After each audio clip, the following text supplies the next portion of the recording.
Wake up PMT Papu now.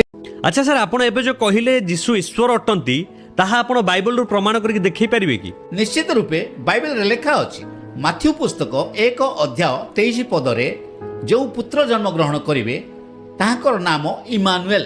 Emmanuel शब्दर अर्थ आम्भ मानक सहित ईश्वर, अर्थात जीशु जन्म ही आमानक मध्य बास करिबा जहा ईश्वर निजे आमानक मध्य बास करिबा ताहा।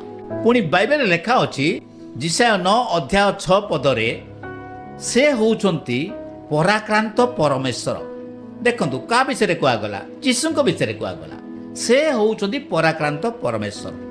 तो आमे किमिति कहि परिबा जे से ईश्वर नुहंती बोली?